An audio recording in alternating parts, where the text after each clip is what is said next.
मध्य प्रदेश के दमोह अस्पताल में मौत बांटने वाला आरोपी डॉक्टर नरेंद्र विक्रमादित्य यादव पहले से ही विवादों में रहा है। बीते 19 साल का उसका रिकॉर्ड दागदार रहा है। 2006 में फर्जी डॉक्टर का भेद खुल चुका था। उसके बाद भी सिस्टम की लापरवाही की वजह से नरेंद्र विक्रमादित्य यादव फर्जीवाड़ा करता रहा। लापरवाही किस स्तर पर हुई और झोला छाप डॉक्टर कैसे कार्डियोलॉजिस्ट बनकर घूमता रहा, इस रिपोर्ट में देखिए।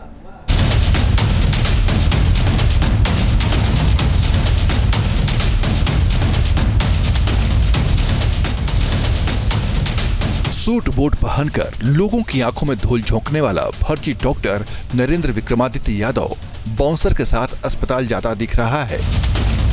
यह सीसीटीवी वीडियो 2 जनवरी 2025 का है। फर्जी डॉक्टर हनक के साथ दमोह के मिशन अस्पताल में दाखिल हो रहा है। इस वीडियो से यह भी साफ होता है कि दिखावा करना नरेंद्र विक्रमादित्य यादव का शौक रहा है।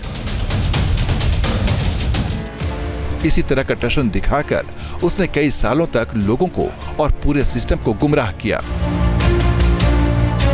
झोला छाप डॉक्टर नरेंद्र विक्रमादित्य यादव अब भले ही गिरफ्तार हो चुका है, लेकिन इससे जुड़े मामलों में कई स्तर पर लापरवाही हुई है। लापरवाही का ये सिलसिला 19 साल पहले से चला रहा है।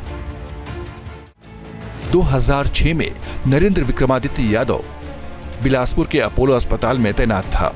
वहीं उसने छत्तीसगढ़ के पूर्व स्पीकर राजेंद्र प्रसाद शुक्ल की सर्जरी की, लेकिन कुछ दिन बाद ही शुक्ल का निधन हो गया।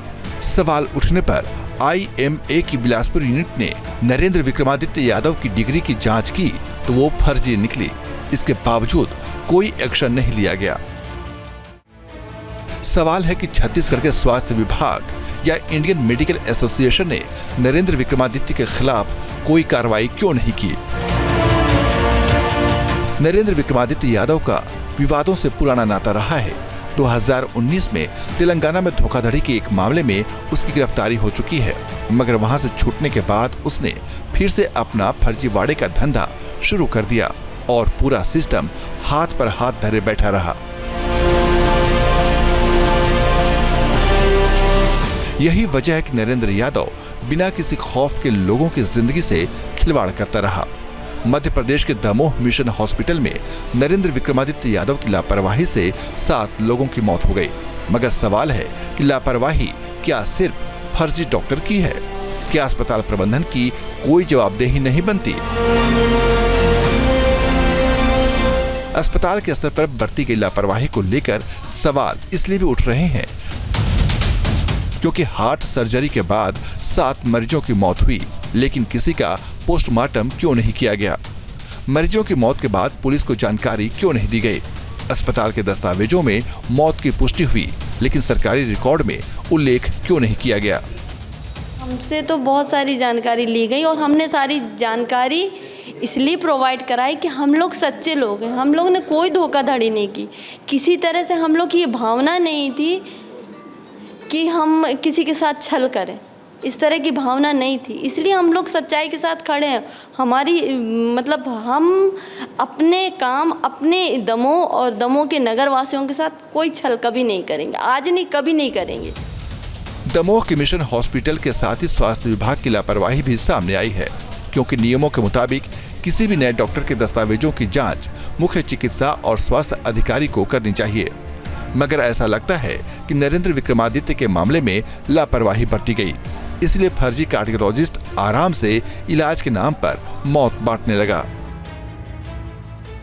जैसे कोई भी डॉक्टर अगर कोई यहाँ पर उसने क्वालिफिकेशन ली, उसको मेडिकल काउंसिल में रजिस्ट्रेशन कराना पड़ेगा। दिल्ली में तो दिल्ली मेडिकल काउंसिल में, मध्य प्रदेश में तो जहाँ का एक केस है वहाँ पे मध्य प्रदेश मेडिकल काउंसिल में उसको अपनी क्वालिफिकेशन, प्राइमरी क्वालिफिकेशन जहाँ पे MBBS डॉक्टर होगा, उसके बाद MD करी होगी, उसके बाद DM कार्डियोलॉजी करी होगी या डिप्लोमा इन कार्डियोलॉजी, जो भी बेस्ड ऑन क्वालिफिकेशन उसके पास है। उसके बाद वो जब कहीं पर जॉब वैकेंसी निकलती है तो उसमें उस पर वो बाकायदा लिखते हैं कि भी कितने साल का उसका क्वालिफिकेशन होगी यार क्या होगा, और ऑफ कोर्स डिग्री और वगैरह तो चेक होनी ही चाहिए इसकी। नरेंद्र विक्रमादित्य यादव उर्फ डॉक्टर एन जॉन कैम बड़ा शातिर है। वो किसी शहर में ज्यादा दिन टिकता नहीं था। दमोह से पहले वो नरसिंहपुर में भी नौकरी कर चुका है। ये भी खुलासा हुआ है कि नरेंद्र यादव दवाई लिखने के लिए कोई प्रिस्क्रिप्शन भी नहीं देता था। सादे कागज पर ही दवा लिखकर अपना धंधा चमकाता रहा। तो ये है कि मेडिकल स्टोर वाले भी सादे कागज पर लिखी दवाई मरीजों को देते रहे, यानी यहाँ भी बड़ी लापरवाही की गई।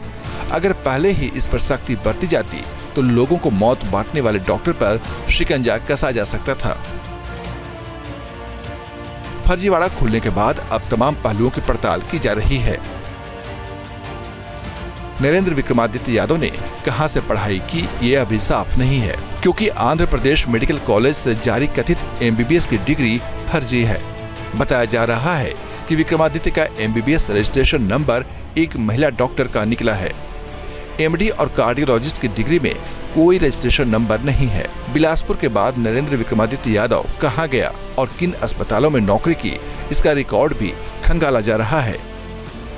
जो भी घटना सबकी जानकारी में है, हमारी सरकार उसके ऊपर कठोर कार्रवाई कर रही है और ये हमारी सरकार का भारत सरकार के साथ लगातार इस प्रकार की व्यवस्थाओं में आपने देखा होगा कि हमने हर एक वो कमियां या गलतियां या छिपी हुई बातें जिससे कहीं कोई चूक हो रही है उस पर तुरंत त्वरित एक्शन की। अलग अलग स्तर पर बरती गई लापरवाही की वजह से एक झोला छाप डॉक्टर अपना धंधा चलाता रहा, बड़े बड़े अस्पतालों में नौकरी की और 19 साल तक मौत का खेल खेलता रहा। बड़ा सवाल है कि इतनी बड़ी लापरवाही कैसे होने दी गई? आखिर सिस्टम सोता क्यों रहा? Team news nation. News nation अब व्हाट्सएप पर खबरों के ताजा अपडेट के लिए न्यूज़ नेशन के इस QR कोड को स्कैन करें।